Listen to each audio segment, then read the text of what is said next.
being here today. We appreciate it. The first item of business that we have is a roll call so that we can establish a quorum officially. Will you please call the roll? Chai Lee,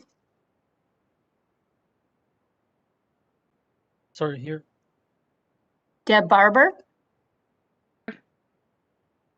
Quinn Galswick,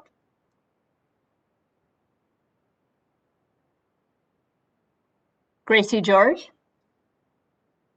Here. Amy Jorgensen, Here. Andrea Rothler, Here. Susan Vento, Here. Quinn Galswick. I see he's joined. Chair Johnson. And I am here. Thank you, everyone. With that, we'll move on to approval of the agenda. We don't actually need a roll call vote on this. So I would just say, is there anyone that sees any changes to the agenda that should be made? Speak up if you have a change. All right, seeing none, then with no objection, the agenda has been approved. The next item on our agenda is approval of the minutes. Those were sent out in advance, so hopefully everybody's had time to read them. Are there any changes to the minutes? Or maybe what I should do is first ask for a motion to approve and a second on the minutes. Vento Moved by Vento. Is there a second? Jorgensen second. Jorgensen seconds. Thank you very much. Now, are there any changes or additions or edits to the minutes? All right, then. Seeing none, we'll do a roll call vote on the approval of the minutes not amended. Chai Lee, Aye. Deb Barber, Aye. Quinn Galswick, Approved. Gracie George, Aye. Amy Jorgensen, Aye. Andrea Rothler, Aye. Susan Vento, Aye. Chair Johnson. And aye. Thank you, everybody. We'll move on now to the next section of our agenda, which is business. And the first item under that is the State Auditor's Exit Conference. And Matt, do you want me to turn it over to you to introduce this at all? And I know we've got presenters then as well that we want to welcome. Chair Johnson, members of the committee, I think I'll just turn it over to Stephanie Kuka, who is the director of the state audits team, and she can do an introduction and walk you through the results of the state audit. Thanks, Matt. Hi. Welcome, Stephanie. Glad to have you here today. Thank you. We are happy to be with you. I'm Stephanie Kuka, like Matt said, and with me is Erin Try. We are here from the Office of the State Auditor to present the results of Metropolitan Council's 2020 audit. I do want to preemptively apologize. My allergies are very bad, so I'm sorry if I cough or sneeze during this at all. I'm going to go ahead and share my screen with you so you can all follow along. And just as a point of information, none of us would have received this in advance, so this is the first time we're seeing it as well, and it is being presented to us today. So in case you're wondering, I haven't seen that, that's normal. That's what the presentation's about. Yes, so this is our audit report in draft form, and since it's in draft form, we cannot give you a copy to maintain, but once our report has been issued, you will all receive the finalized report. The first item is, we haven't included in the packet, but the opinion that Metropolitan Council received for 2020 was an unmodified opinion, which is the most desirable. And then this first document in the packet is the required communication letter, and I will go through some highlights. So we have audited the financial statements of the governmental activities, the business type activities, each major fund, and the aggregate remaining fund information of the Metropolitan Council as of and for the year ended December 31st of 2020. Our responsibility, as described by professional standards, is to express opinions about whether the financial statements prepared by management with your oversight are fairly presented in all material respects, in conformity with accounting principles generally accepted in the United States of America. In planning and performing our audit, we considered the Metropolitan Council's internal control over financial reporting in order to determine our audit procedures, for the purpose of expressing our opinions on the financial statements and not to provide assurance on the internal control over financial reporting.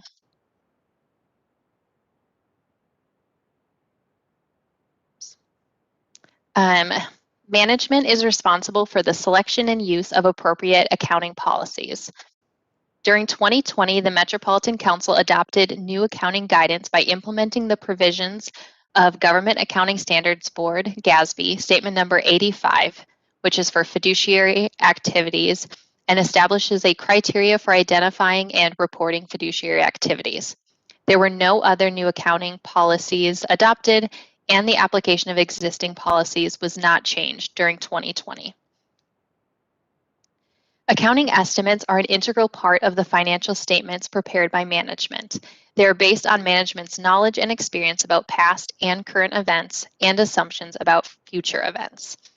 The most sensitive estimates affecting the financial statements include the following, and these are consistent with prior years, so I will not go through them in detail, but here are the significant estimates, and then the following is how the estimates were made. And again, it is consistent with the prior year.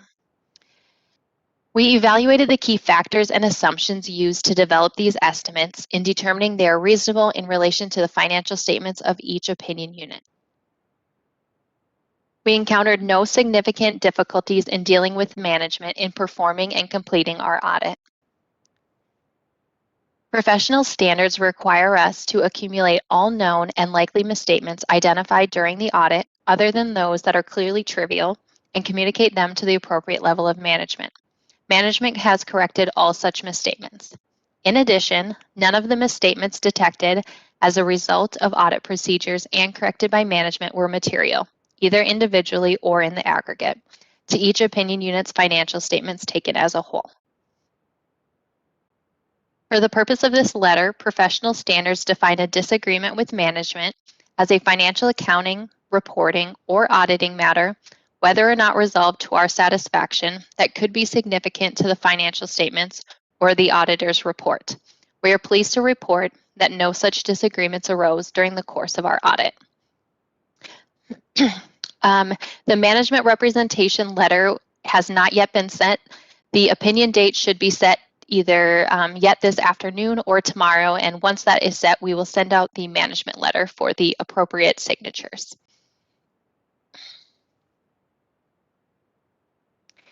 In some cases, management may decide to consult with other accountants about auditing and accounting matters, which is similar to obtaining a second opinion on certain situations. To our knowledge, there were no such consultations with other accountants.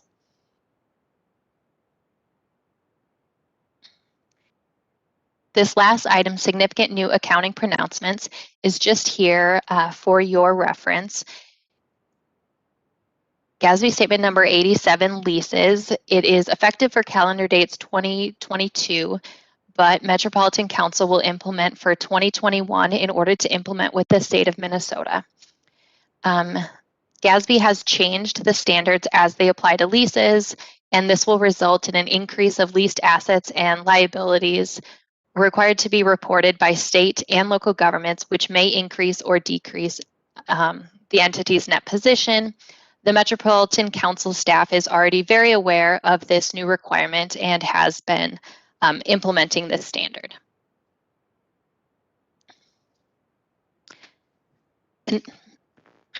Excuse me. The next report is the report on internal control over financial reporting and on compliance and other matters based on an audit of financial statements performed in accordance with government auditing standards.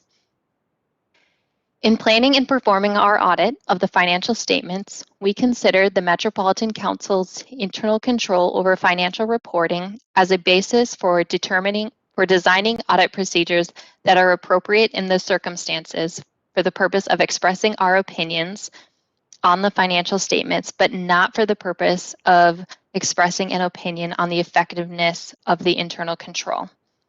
We do not express an opinion on the effectiveness of the Metropolitan Council's internal control over financial reporting.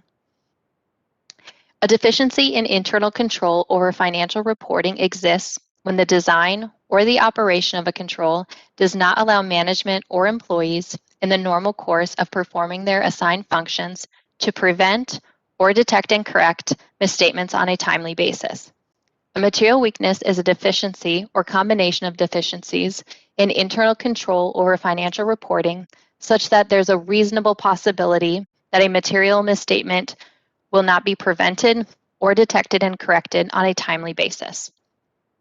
A significant deficiency is a deficiency or combination of deficiencies in internal control that's less severe than a material weakness, yet important enough to merit the attention of those charged with governance.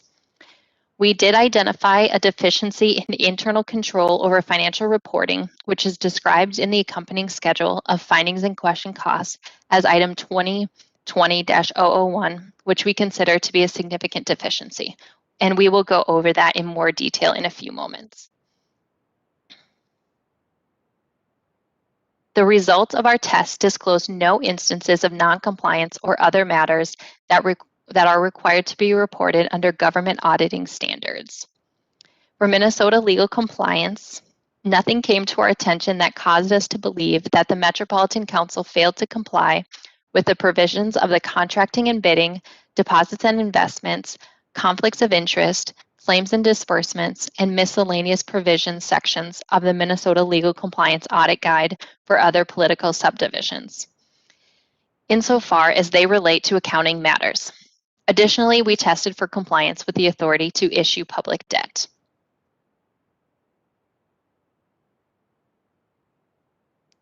The next report is the report on compliance for each major federal program, the report on internal control over compliance, and report on the schedule of findings, schedule of expenditures of federal awards required by the uniform guidance.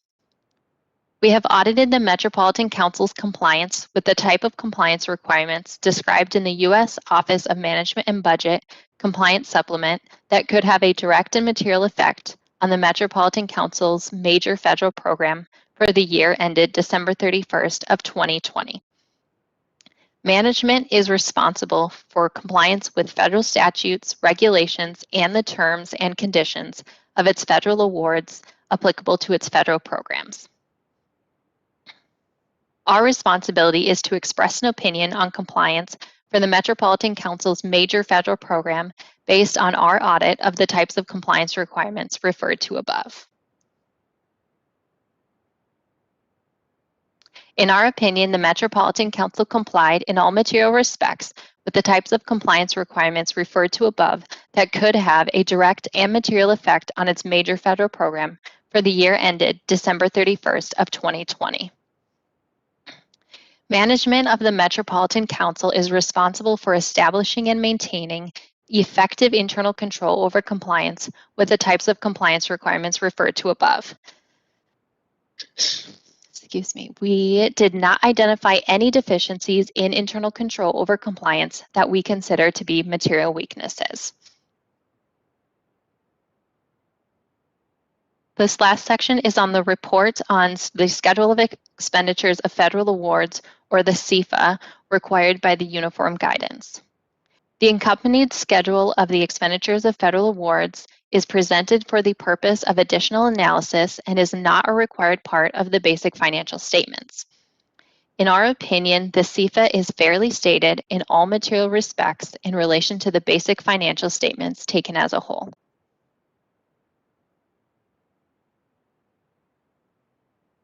And then Aaron is going to go over the next section. All right, thank you. As Stephanie said, we issued an unmodified opinion on the financial statements. There was no material weaknesses identified and no noncompliance material to the financial statements noted. We did note one significant deficiency, which I will talk about here momentarily. For the federal awards, there was no material weaknesses identified and no significant deficiencies. We issued an unmodified opinion on the compliance for major federal programs, and the major federal program for 2020 was the Federal Transit Cluster. The Metropolitan Council qualified as a low-risk auditee for 2020 as well. So there was one finding. This was a finding from last year as well related to access to computer systems. We tested 25 employees who left employment from council during 2020. Of those tested, there was 2 individuals whose access wasn't revoked until 14 days or more after the departure date. And there was also 5 employees where there was no request noted made to IT. For some context, there is some backup processes to remove access, but there's no audit trail, so we're not able to verify when their access was revoked. We do recommend that the council implement additional procedures to ensure the removal of a terminated employee's network access in a timely manner. As I said, no findings for federal award programs, and 1 finding from last year was revolved, and that related to contract compliance. We did receive the council's corrective action plan, and the plan is for human resources to audit to ensure managers are filling out the form for the council's procedures, and also having the IS team disable accounts based on the separation date, and then having that process transfer to the PeopleSoft and into the account expiration field and Active Directory. We also received the representation of the Metropolitan Council for the summary schedule of prior audit findings. As I noted, there was the access to computer systems, and that is, again, a finding this year. And then the contract compliance, which was resolved in 2020. Next is the CIFA. It looks a little different this year. In prior years, each contract number would be issued under the direct programs, but this year it's all aggregated, so it's a lot shorter. And it still meets all the requirements, of course. This year, the total federal awards was $458,561,000. This compares to last year, which was $216,836,000, so it's more than double.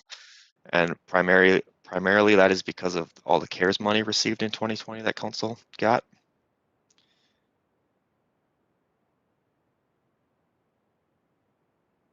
CIFA notes, which are again very similar to prior years. All right, are there any questions? Thank you. Appreciate the presentation. So I'll turn it over to the committee. Does the committee have any questions right now? And I have to scroll through. So I see Councilmember Lee. Go ahead with your question. And then Councilmember Barber. Yeah, thank you, Chair. I had a question about the computer access, or that might be related, but it made me think of the if we have employees who have access cards for physical buildings and facilities, do we do something similar, or did the investigation look into the same issue with folks who have left employment, but maybe we should have, or maybe forgot to deactivate their access cards to buildings? Thank you. I might refer this question to Aaron, but I don't believe that testing their access on the cards was a part of this testing. No. That is correct. Okay. Thank you. Councilmember Barber. Thank you, Madam Chair. So with the issue for the IT access, was the effect of the pandemic and COVID and work from home and some of the strains that were being felt by the IT system maybe contributed somewhat to this, or is this just or contributed to it not being resolved after last year's audit, I guess, and did we see any different trends related to remote working in that kind of environment?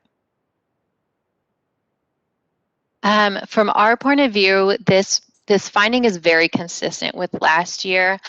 So it doesn't seem to, the remote working doesn't seem to have affected it at all, but that might be a better question for Metropolitan Council staff. But when we inquired of it, that didn't seem to be something that they were concerned about. Matt, do you want to jump in at all on that? Madam Chair, members of the committee, this is an issue we've been monitoring for a number of years. It's probably worth considering, and I'd probably defer to either Marie Henderson or Craig Vance on the line if they have any opinions on whether remote work has contributed to the continuance of this finding, but it is something that we've been tracking as a council, management, and our audit department for a number of years. And we'll continue to, frankly. So I'll defer to either of those two if they're on to comment if they'd like to.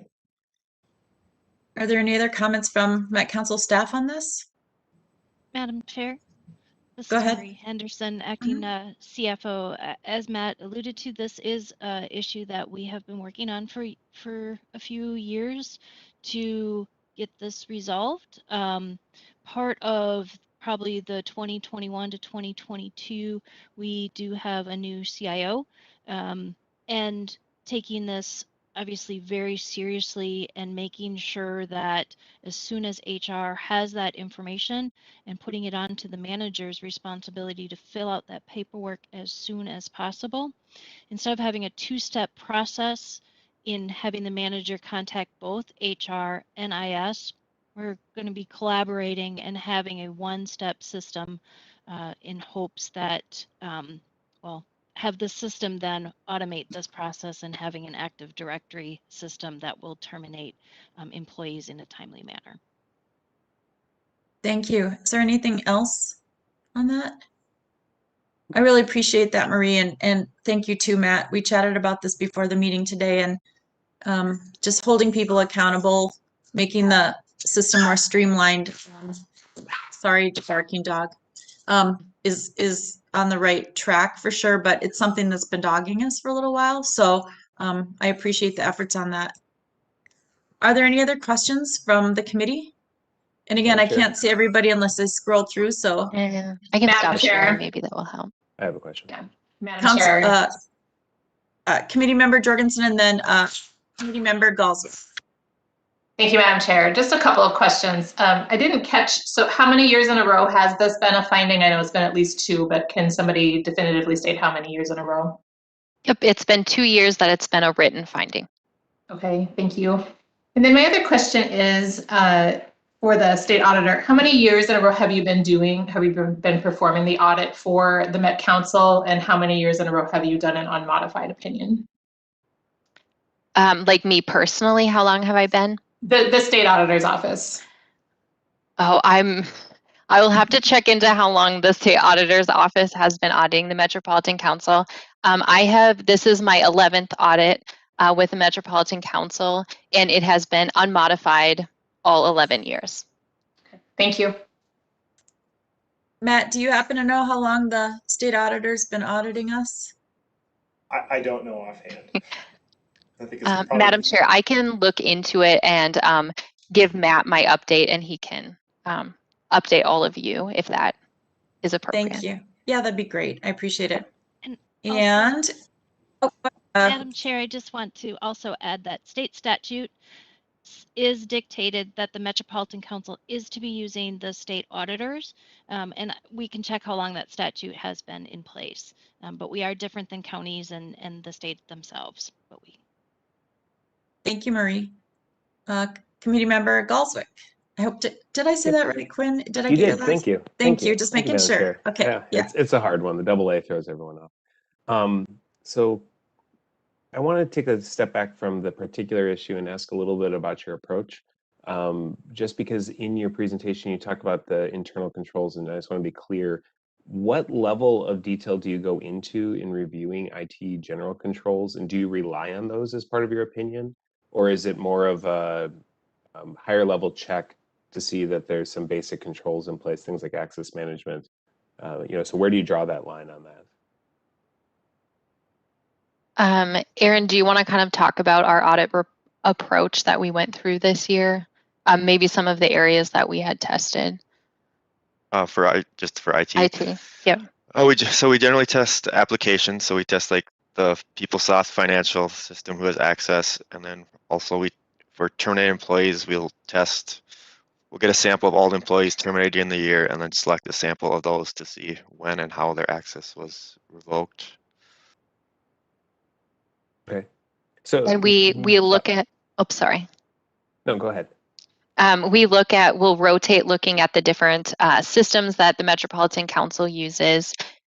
Always looking at their PeopleSoft, their financial system, and then looking at some of the other systems they use, like TXBase, Oracle WAM, those types of systems. And then we look at access, we look at if the access is appropriate, and we contact the IT staff at Metropolitan Council, and they prepare for us a lot of the documentation on what are their major controls in place, and then we will test the controls that they have provided to us to make sure that they are operating properly. Good. Clarifying question, Madam Chair. So just so I understand then, so would you, from your, with your audit approach, if there are problems with the IT controls, does that change your ability to issue your opinion, or is the work that you're doing on the financial statements and you know, confirming the balance sheet, et cetera, is that sufficient where if, let's say, the IT controls were all terrible, would you still be able to issue your opinion? That was a great question. I have not run into that before, but I would say it would, if there were a lack of internal controls, that would probably affect whether we could issue. I guess I'm not certain whether it would affect if we could issue unmodified opinion or if it would affect the amount of work we would have to do in order to rely on the financial information. So it might just increase the amount of work we would have to do. It's definitely something I would have to think about. Again, I've never run into a situation like that. Okay. And then one last question, if I may.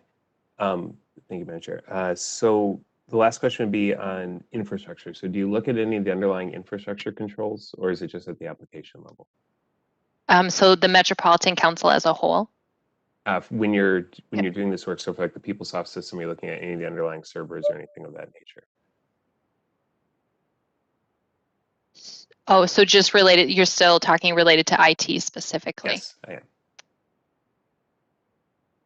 I am. Aaron, do you have any, can you clarify exactly, I guess, what you're? Sure, and I'm not trying to belabor the point, just trying to figure out what you looked at and just trying to get an understanding of, you know, where we can put some reliance and feel some comfort on controls because you looked at it and there were no issues versus where there was an issue. So just trying to understand for like at the PeopleSoft application, if you're looking at the access management, did you look at who had access to the underlying servers or anything of that nature, or configurations, those types of things? Or is it more just the access review at the application level than application level controls? Does that make sense? And we can take this offline too, if that'd be easier as well. When we look at who has access, we're provided with a report straight from the system that shows who has access to do essentially what functions within the system. So we can see, like in PeopleSoft, who can add a vendor or who can approve a journal entry. So we can look through at that level of detail as to who has access to that. But it might, I guess if you have further questions, it might be easier to talk offline. Yep, that's fine by me. So I think I got a handle on it, but we can talk offline if need be. But thank you. Yeah, that's great. Great questions too, by the way. So we'll dig deeper on that and circle back and make sure we get that question fully vetted. Is there anything else from committee members you have? At this point in time, again, I am scrolling through the screen to see if anyone has their hand up. If you do have something to say, just unmute and go ahead. All right then, seeing no other questions at this point. Oh, go ahead. Can I just have one asking Stephanie, just to clarify. So I know the committee members get a number of different reports in the next few days. Could you just explain to them what they're going to see? Like, because I know there's several that come through, and I always get questions about what are the difference between these. And then just touch on who gets them, because I think sometimes I get 15 copies of this that people forward me, and so it's been a question that's come up over the years, and we always forget to address it now. But maybe if you could just talk about that. So that's a question for Stephanie, and then I'll just say to the committee members, if you have further questions for the state auditor, you can run them through me, and I can forward them on to Stephanie, and just it'd actually be helpful for me to do it that way, so we have a chain of of the question and answer, so we can use it in our risk assessment as well. So Stephanie. So the one item that you will all receive, all of the members of the audit committee, excuse me, is called the management letter. And that is what the majority of what we went through today is. And it doesn't, except for that first document. The first document we went through was called the required communication letter, and that is separate from the management letter. Another report that gets issued is the opinion, and the opinion only goes to a handful of people at the Metropolitan Council because it actually gets inserted into the comprehensive annual financial report. And so I guess I don't know how the distribution of the report works for the audit committee, but I would guess that you all receive a copy of the comprehensive annual financial report, and the opinion is at the beginning of that report. So that's how you would be provided that information. Did that answer all of your questions, Matt? Yeah, that's helpful. Thanks. Okay, great. All right. Any last questions on this? Now, at this stage, I'm just going to check in. We've got it as a business item. Is there any official action you need from the committee at this time?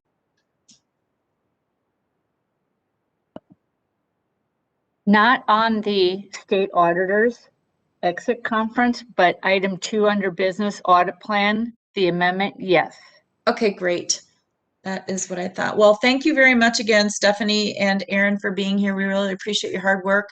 And to our staff at Met Council too, making sure that we're doing things the way we should be, correcting the things where we need attention. And again, to Matt and the whole team, thank you for making this what seems to be a really great process with the state and from year over year. So that is it. Thank you very much. We'll now move on to the audit plan for 2021 of June.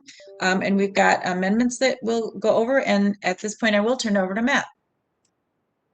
Okay, Madam Chair, members of the committee, I just wanted, before everybody logs off that's just here for only Aaron's leaving, I just recognize Marie Henderson, Mohammed Omar, Steve True, Dave Johnson, Ed Petrie. They're the ones that really do the work with the state audit team.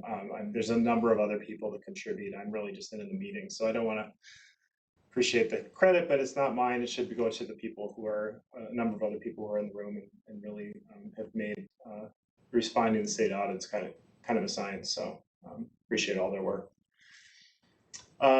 So the next item will be a quick amendment to our 2021 audit plan. In a brief refresher, you as a committee approved this plan last fall. Initially, we brought it back in February for a minor adjustment and added a couple items. This is another relatively small amendment to reflect some work that we've been asked to do in the last couple of months that we're currently working on. And so I just want to make sure it's reflected in the plan before we get too far into the work and talk a little bit about what these two projects are. So the first one, and if you look at the audit plan, it's way to the back. We haven't amended anything within the first 10 pages. It's really just on the last page 11 and the last 2 pages. Under Metro Transit, we've added 2 items. The first is Minneapolis Transit Management Organization consultation. And this is really just some work we're doing with the group that oversees our CMAQ grant. It's a federal grant, congestion mitigation, air quality. We have several transit management organizations in the metropolitan area that do work related to promoting transit and alternative means to driving in the metropolitan area. We've done work in the past with the TMOs just in terms of ensuring oversight and conformance with federal requirements. One of the TMOs actually merged with the Minneapolis Regional Chamber over the past few years. And so we've just been working with the grant managers to help ensure that process is done in a way that still conforms with all the federal requirements, including some in-kind matching requirements. So this is really just a support project for us. We've been in on some of the discussions, help generate questions and reviewing some documentation to help support our partners at Metro Transit and the Council. The second item is local agency security officer contract review. This is shortened to the term LASSO. It's a required position that helps our police department ensure that we comply with what's called CJIS. It's Criminal Justice Information System. I realize I'm doing a lot of acronym spinning today. And we were just asked to look into this contract. It's one that we've had for a while. worked with this vendor for a while, and there has been some reports that we were getting behind in the contract. We were having some sole sourcing, some late contract payments, some things like that. So we were asked to just look into this contract and make sure that we're conforming. This one is an audit, and we will be bringing this one to Audit Committee when we're done with findings and recommendations. So those are just the two additions. Just for information, I expect that we'll probably do a more wholesale update to the audit plan in the fall. I'm not sure that we'll do our entire risk assessment and wholly rewriting the plan, because we still have a number of items to complete. However, at that time, we'll probably take out some of the items. We'll revisit a few that maybe have lost, aren't as risky, and we can maybe remove from the plan, and also just trim out some work that we've completed. So with that, I'd stand for any questions and ask for your approval of our updated audit plan. Thanks, Matt. Turning back to the committee, are there any questions for Matt? I am hearing none, and I am seeing no hands up or... Okay, so no further discussion on that. Do I have a motion then to approve the agenda, the amended 2021 audit plan? Vento by moves Barber. approval. It's moved by Vento, seconded by Barber. Any further discussion? Seeing none, then roll call vote, please. Tylee? Aye. Deb Barber? Aye. Quinn Gulswick? Aye. Gracie George? Aye. Amy Jorgensen? Aye. Andrea Roffler? Aye. Susan Vento? Aye. Sarah Johnson? Aye. Thank you, everybody. Appreciate that. Thanks, Matt. Now we'll move on to the information section of our agenda. And with that, we have our director's reports. I'll turn it back to Matt. All right, thank you, Madam Chair. So my first, before I get started here, I'd like Tang to turn his camera on. I told him that he was going to have to do this. So the newest member of our audit team is Tang Ming Lo, and he is he joined us on June 7th, and he is joining to primarily work as an internal auditor and IT auditor for us. He'll work with Kevin, Elia, and a number of the IT projects that we have ongoing. And I think just as we highlighted just in the last state audit report, IT has really become an area that we're trying to focus on more and more, as it's becoming more of a critical audit area, and obviously given a lot of the reports of ransomware and other things, a high risk area for the council. So we thought it important to get another audit staff member with IT experience. He comes to us from UNFI, which, if you don't know UNFI, it's basically Cub Foods. And he's where he served as an internal auditor and IT auditor. And before that, he worked for Bremer Bank, the Minnesota Department of Revenue, Ramsey County Attorney's Office, among other positions. He has a BA in economics and completed the cybersecurity bootcamp at the University of Minnesota. And he's currently working toward his completion of Master of Science Cybersecurity Information Assurance from Western Governors University, as well as pursuing his CISA and Security Plus certifications. So welcome, Tang. And Tang, just say hi. So I can't see you on my screen, but maybe. Hey, everyone. What you guys are There he doing is. today? Well, welcome, Tang. We're really excited to have you at Met Council. Glad you're with us today. Good to see your face. Someday we'll all see you in person, I'm sure. Yeah. Do you have anything you want to say? I'm just glad to be here. Just ready to get to it. Awesome. Well, thanks for that introduction, Matt. We really appreciate it. We expect to have another open position in the next few months. We're working with our partners in HR to just update job descriptions and make some decisions about what level we'll hire that position. And we'll be hearing more about that in the coming weeks. Normally, I would probably be introducing our new round of interns, but we had less success hiring interns this spring as we have in other years. I think that's partially a pandemic issue. It's probably partially a job market issue. But we didn't get any qualified applicants to hire. We are fortunate that Brenda Bargefield has continued with us, and she's actually here today in the office. I actually saw her. I met her in person for the first time today, which is weird because it's been over a year. So we are considering posting again in the fall. Normally we hire through the summer, and then our interns stay on through the school year. Sometimes we've had some success having people come on at the beginning of the school year, graduate students that have interned through the summer and they're looking for something else to work on through the school year. So we'll try again in the fall probably, and have Brenda as long as she's willing to stay. Another note that probably most of you saw, but maybe not everybody, Mary Bogie was named Regional Administrator on June 9th. She had been acting in that position for well over a year since Meredith Vadas left for the state's COVID testing program. Just wanted to point that out because I report administratively to Mary and meet with her bi-weekly and work with her on a lot of administrative things around the council, like hiring and positions and budget and things like that. So we're all very excited to continue to work with Mary. She's a great public servant and wonderful to work with. So a note for you all as committee members.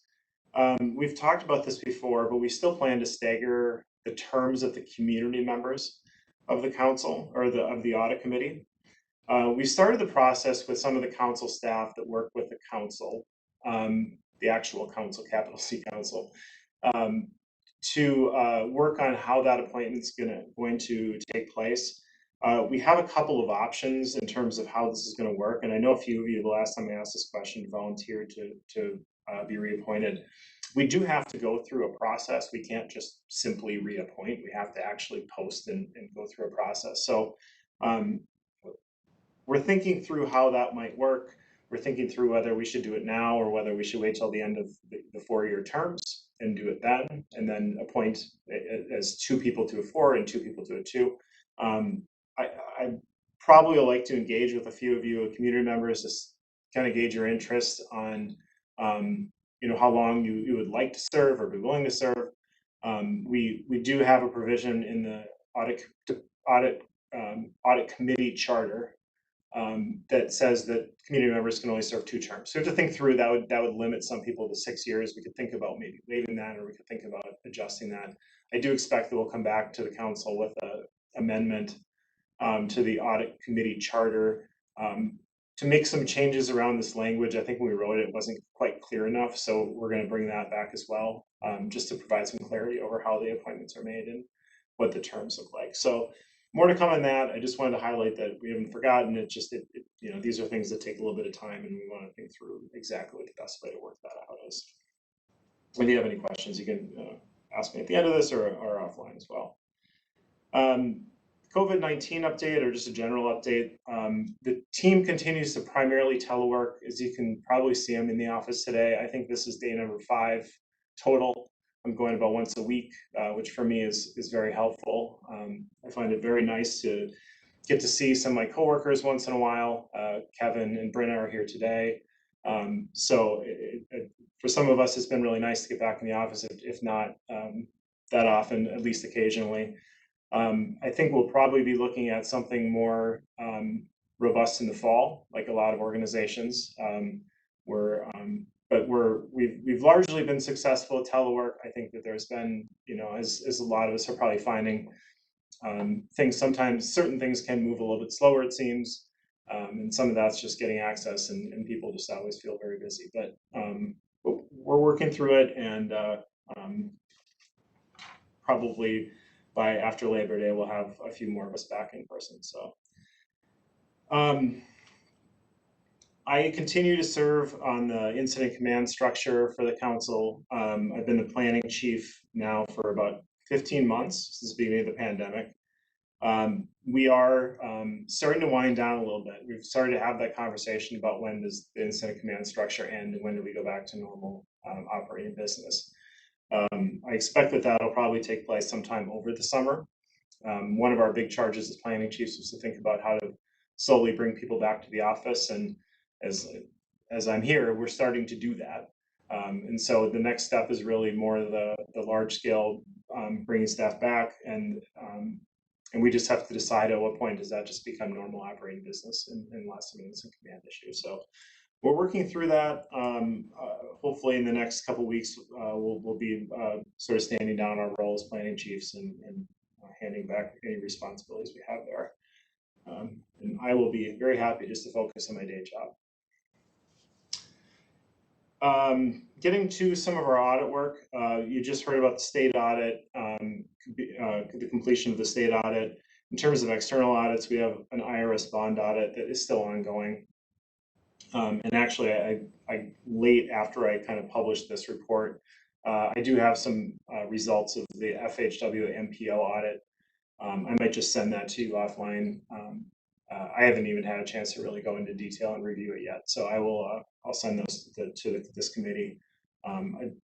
If I recall, there was no major findings. It was largely a good result, and that audit is typically more like suggestive things.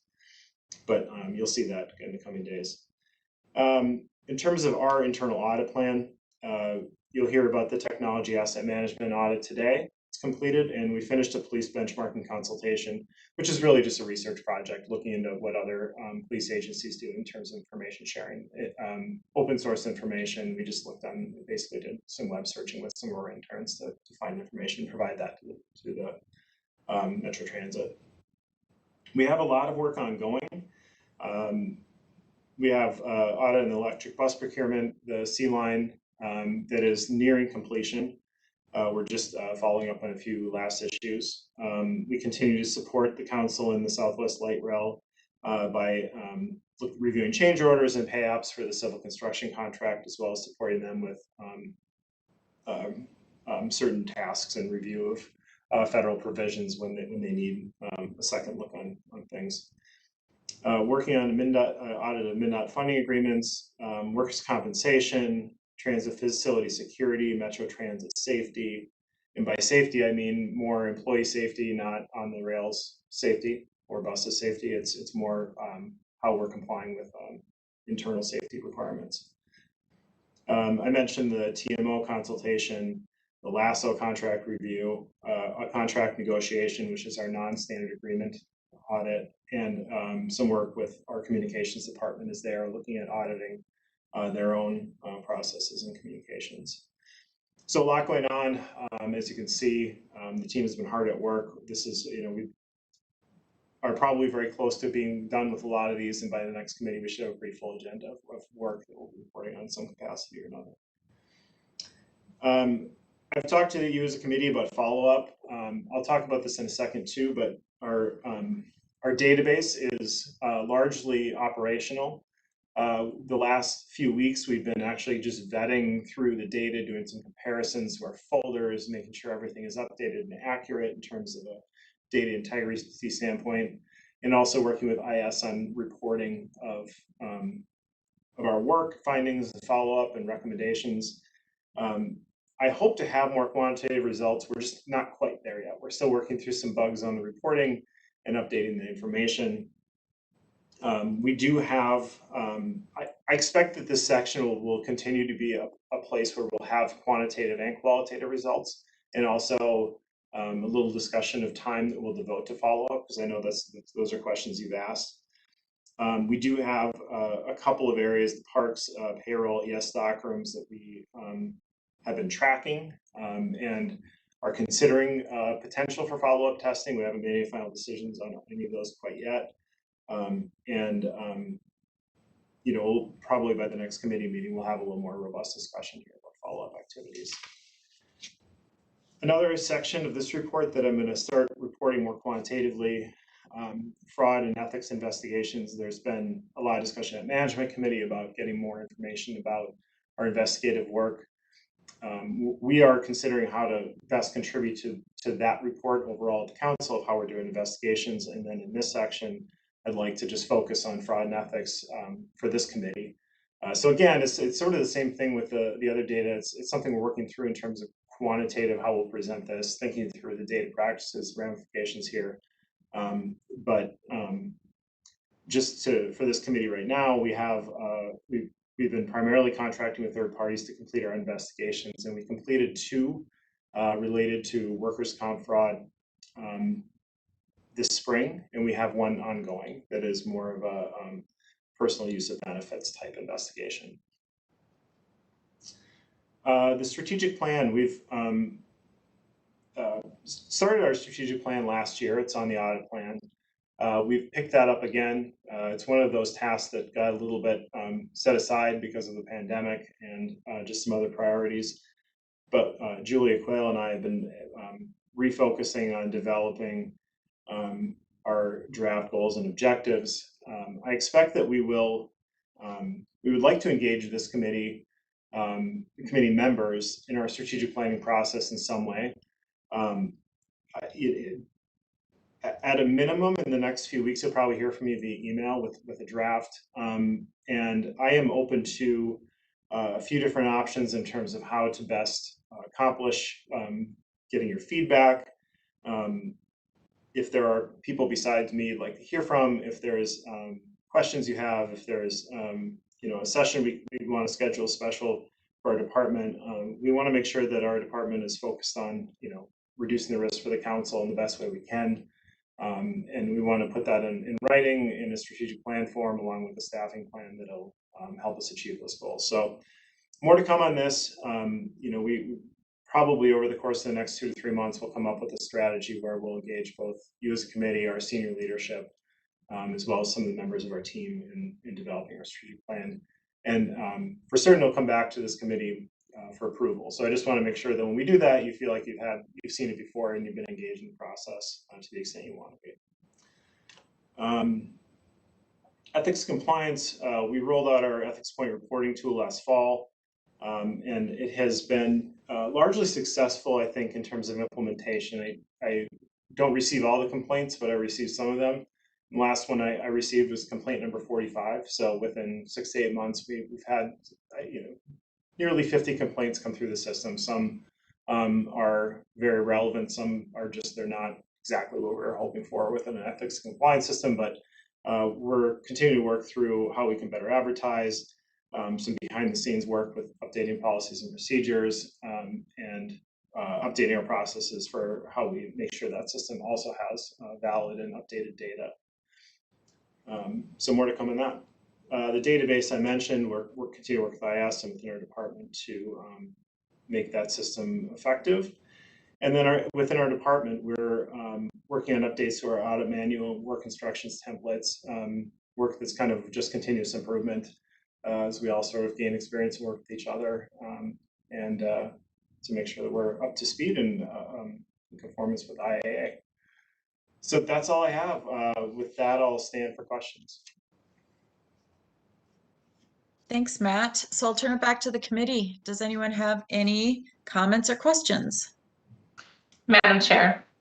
Go ahead. Thank you, Madam Chair. So for the database that you developed, I can't remember if we talked about this before, but did you end up doing like an in-house solution, or did you purchase a solution for a database? Could you speak to that a little bit, please? Committee Member Jorgensen, we had developed an in-house solution. We considered Teammate or other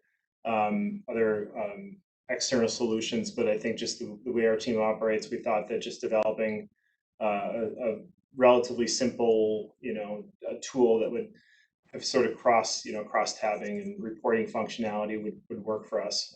So we worked pretty closely with a developer in IS. IS is our information services department. To develop this tool that both it tracks dates. So just within a project, we have the team stamp dates when they go through certain gates, like we've had our entrance conference, or we're completed testing, or we've reported audit committee. And then there's also a separate function that includes all findings and then recommendations along with dates that they were closed out, so we can report on when, how many recommendations are still open, if they've been closed, etc. And then just one follow-up question, Madam Chair. So will we, I know you talked about timelines and things, but can we get a pretty firm commitment from you that the next audit committee meeting will have a more full report about prior audit findings and kind of where we're at? Yeah, we're actually pretty close to getting I'll say the integrity of the data. So Tammy went into our files and pulled everything into the report, and it takes kind of really my eye to go through and okay, so there's some projects where we have folders that we started and they get rolled into another project along the line. So there's just some things like that need to be tidied up. We had some, it's just an issue with the database where it's not, for some reason, some of the recommendations are not pulling into the reports. So we have tabs. It's like any internal audit open recommendation, we can pull it. We can spit it out in a report. Put that in Excel or any other tool. And it's just some bugs we have to work through. I expect that to be done at the minimal by the end of the summer, and we will, for our next committee meeting, I'll pledge to you, we'll have more detail on that function. Thank you. Thank you. Great questions. Anything else? Any comments or questions from the committee? Chair Johnson. Go ahead, Committee Member Goswick. Go ahead. Thank you.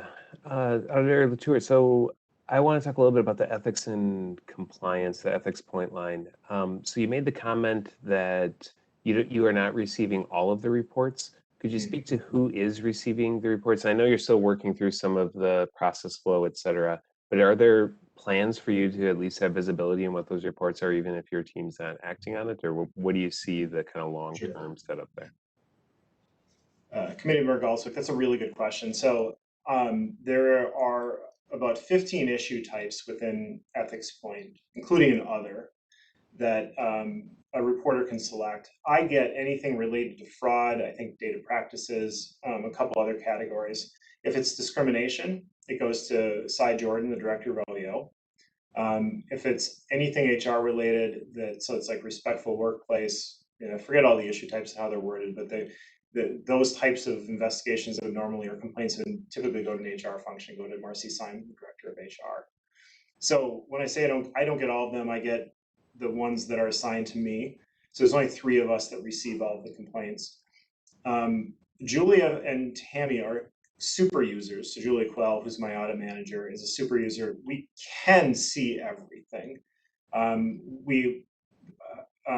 We've been, it's one of the things we'd like to work through as to what role should we be playing in terms of ensuring that people are following up. And some of this is, it's a new system. And so people are just not used to going back in and closing out an investigation or complaint. And so, what's our role to just sort of like, hey, you got to go back in and close this out. But I think somebody needs to. We need to have that accountability. We've heard it a couple times in meetings that we've had or town halls that we've done on this topic. That people they'd like to see results, how many complaints are we getting, in what areas, and they want to know that somebody is responding in some way. Even if it's not a related topic, somebody should be going back in the system and saying, we received this, we're going to forward it on to customer service or whoever. So we're going to be looking at that as how is the best approach? Is that really an audit function, or should there be somebody who should do this? That's we don't have an ethics officer per se at the council. So is there space for that to happen, or who should it be? I may. Go ahead. Thank you. That helps a lot, Matt. My humble opinion on this, or something to think about, is I think it's really good that you do have access to view all of the items. I think however you end up designing that, I would recommend that you continue to try to have that, if for no other reason, just oversight to see if there's trends or see if there's some problem areas that might inform your risk assessments. But I do agree with you that I think it would be better if we were able to place the responsibility for ensuring that those are addressed more within some sort of compliance function or whatever that might be, instead of making that a regular audit function, so that you have the ability to provide oversight that is being done correctly. Right. My 2 cents. Thank you for that clarification. Thank you. Are there any other questions? So Matt, just to follow up on that point, and then the point earlier regarding the audit, where we had some deficiencies, are there ways to build in our systems where there are, automatic reminders that will ping people back? Like, you've got an unfinished piece of work here that needs to be addressed. I know so many systems now have that. Do our systems sufficiently have that type of loop that can be closed, via, technology, rather than having people have to go back in systems and manually check to see if things are done or if the proper procedures have been followed with whatever it relates to? Yeah, Madam Chair, it's a good question. I think at this point, the system doesn't automatically generate an email to anybody. We did design a color coding system where any date that's stale, like I used to in the GAO, we used to use this term stale date. If we're past a date that something's due, it turns yellow or red. And so if anybody opens up the system, they can instantly look and see, okay, which dates are overdue, who's the lead auditor, who's the management person responsible for the follow-up.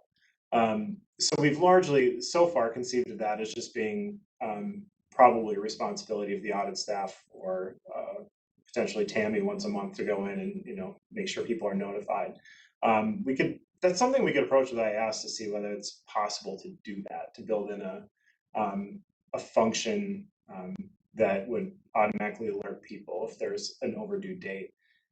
All that development time costs money, so it's a question of like, is it worth it, or is it something we just try to manage ourselves? I think it's important that our team just get used to following up and their management, that we have to take on that responsibility, because it's not just a ping system. Email doesn't necessarily make us think about like, well, do we really, how are we approaching the follow-up? Do we need to do retesting, et cetera? So. Yeah, I really appreciate that. And, there's the cost benefit to all of technology. So I appreciate that too. And, and we just chatted earlier ahead of this too, as it relates to the compliance issue that we had earlier that's been following us. Sorry. Well, on other people are now in my head. I'll just pass. Any other questions for the committee members?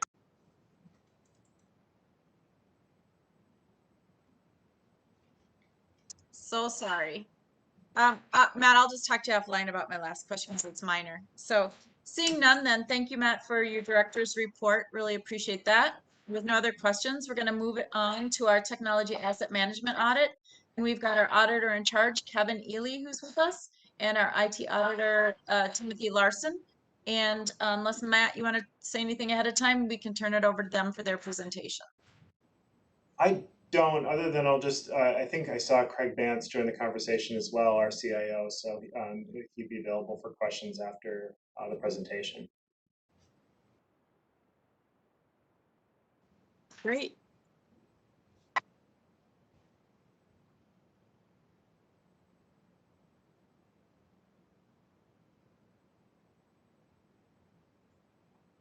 Right. Madam Chair, members of the committee, let me just set the presentation up here and share. All right. Hello, thanks. My name again is Kevin Ely. I was the lead auditor on this audit, and Timothy Larson will be helping me on the presentation as well. So first we'll kind of set up some of the audit objectives for technology asset management. So first, our first objective was really to confirm and document inventory practices and technology asset management program maturity for council hardware and software. In doing so, the scope was really hardware and software asset management from May 1 of 2019 through December 30th of 2020.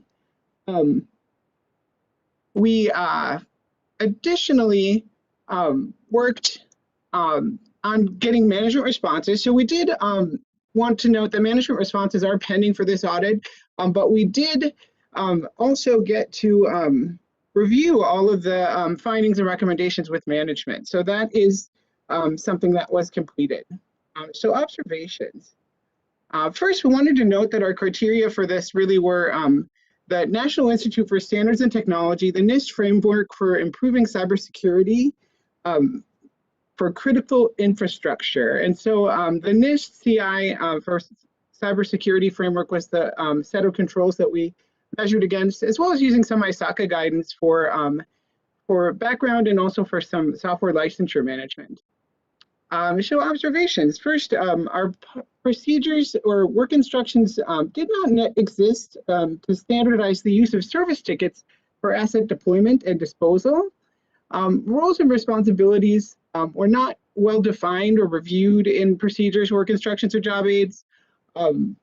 We had some questions about materiality. So a lot of times there wasn't a materiality threshold that existed for policies and procedures. to say that, oh, this policy or procedure would activate for an asset that was valued at X, Y, or Z materiality. And there were no procedures or work instructions that existed regarding loaner equipment that were distributed during the pandemic for working remotely. Now, the council has taken certain actions to improve policies and procedures at the council level, but work instructions and job aids do live at the department and division level. So just thought that that was something that might be of interest. Next up, some of the risks associated with this, of course, are materially important assets could go missing, they could be lost, or they might be replaced before the end of their useful life. Otherwise, assets may be left active past the end of their useful life. Of course, without documenting things in procedures, work instructions, or job aids, institutional knowledge can be lost, which could cause further inconsistency or discontinuity. Policies and procedures and controls may not be reviewed periodically to confirm that the best technology security practices are in place. And divisions or departments may implement procedures or work instructions inconsistently, and control objectives may not be met. All right, so the next observation is regarding inventory systems. So one of the notes that we had was that assets were tracked along 7 different databases or manual systems across the council. So this was technology assets that we're speaking of.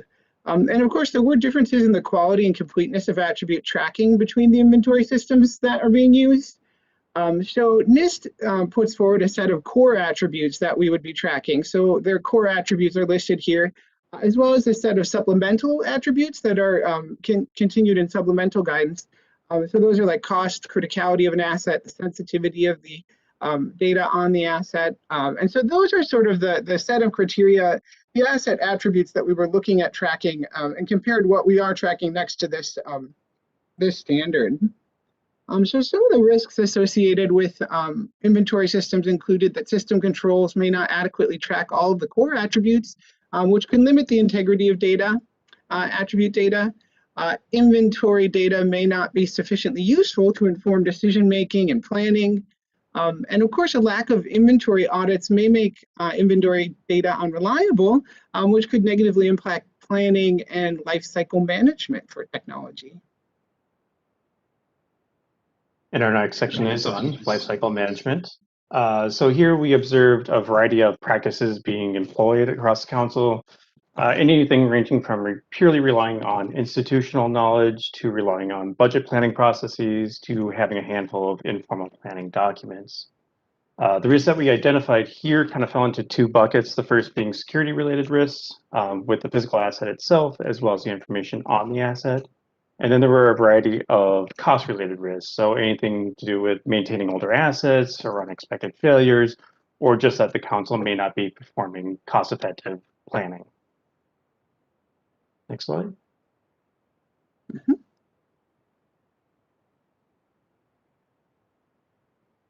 And then we have configuration management. And so here we purely looked at configuration management at the time of the deployment of the asset.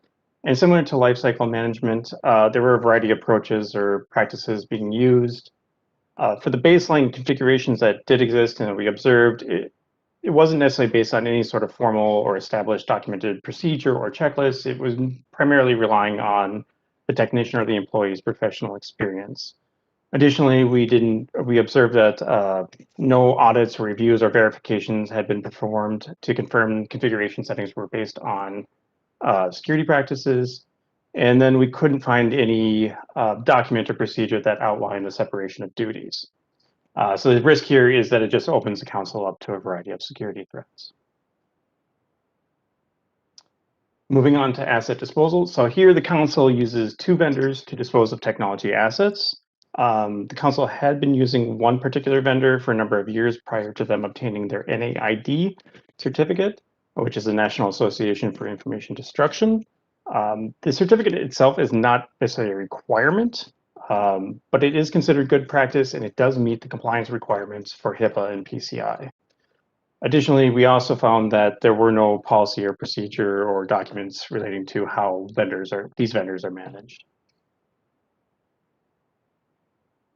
And there is something we identified fairly obvious. It's a loss or misuse of sensitive, secure, confidential information or data that can result in litigation and or damage the council's reputation. Moving on to software licensure tracking. So other than Microsoft 365 licenses, the tracking and process or procedures around tracking software licenses is fairly minimal. And we found that no audits had been performed regarding software license tracking. So the council could be in a situation where we unintentionally are using more licenses than we say we are, which can result in fines, or we could be in a situation where we run out of licenses, which is an unexpected cost. Additionally, on the cost related, we note we could be in a situation where we're not being cost effective with planning for our licenses. And then finally, we have the IS sole source list. So this is exactly kind of what it sounds like. It's a list of vendors or suppliers that are considered sole source that provide a product or service. And so there is a process or processes around the sole source list itself. However, some of the details and information about how that list is maintained was not apparently clear. In late 2020, the procurement department created this sole source review team. And so they provided us with a number of documents that kind of outline what they plan on doing, what they have been doing, and just generally how that process is going to look like, which definitely seems like or appears to be a step in the right direction. However, there are some concerns with how cost reasonableness is determined, as well as this process is still not officially a council procedure. And then additionally, there are some vendors that could be approved via the signature authority process versus a more lengthy sole source review approval process. The criteria here is a little different than what Kevin had noted earlier, where we took best practices from the federal acquisition regulations.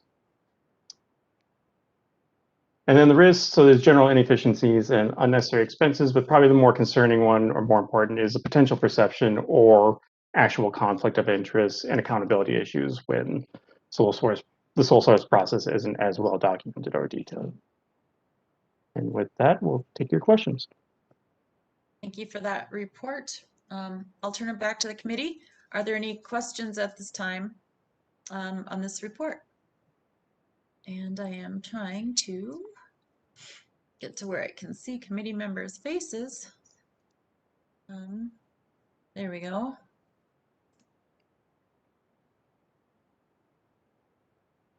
Sorry. There we go. Back. All right. Council Member Galswick. Thank you, Chair Johnson. I had a question on the configuration management issue that you identified. I'm wondering if that was just related to personal computers, or are we talking about server configurations, or what types of configurations are we talking about related to that? Yes, Madam Chair, Councilmember Goswick, we looked at a number of different configurations. So with respect to desktops, we did confirm the practices that were related to desktop computers that are issued by the IS department. And there are some standard approaches that are used. There is a sort of standard process and a set configuration that's deployed.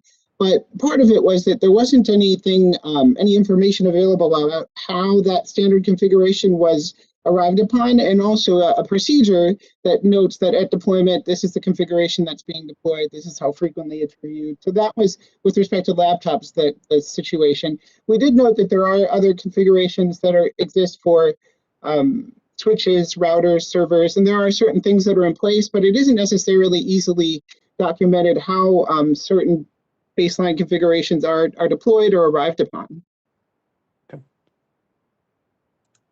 Any further, go ahead, follow-up question, sure.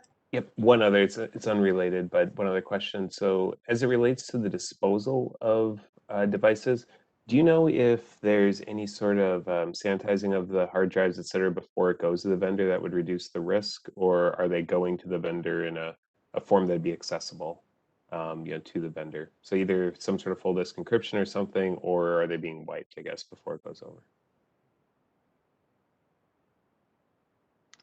Madam Chair, Committee Member Goswick, there is not So the assets are collected via two different processes. One is in the Environmental Services Department. One is the IS department that is sort of they deal with asset disposal for the rest of the council with technology assets. We rely upon the vendor to do the secure destruction of hardware on any of these devices. So while the devices themselves are, encrypted, you would have to log on, etc. The actual secure destruction happens at the vendor site. So, yeah. But that could maybe be informed more by IS if there's more detail there that they would like to share. Is there any additional information that IS would like to provide on that? Yeah, this is Craig Vance. Thank you for the opportunity.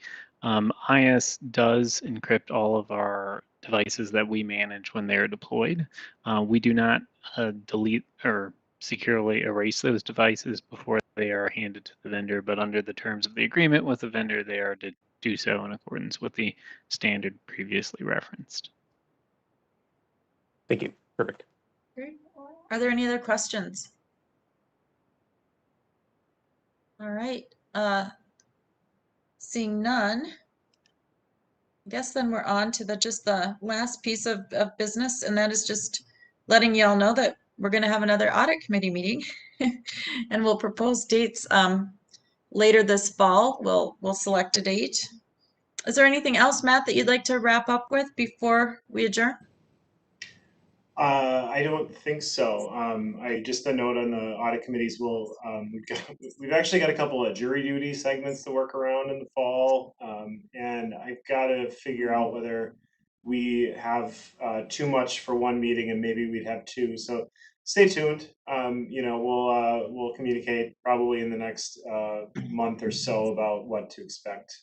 But it would, the obligation will not be more than 2 meetings for sure. But it potentially might be easier to do it that way. Thank you. And does the committee have any final comments that they'd like to make?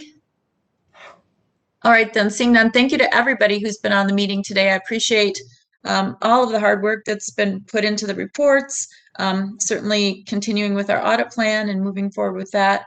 And, again, everybody for taking the time to be with us today. And with no further business, this meeting is adjourned. Have a great day, everybody. Thank you.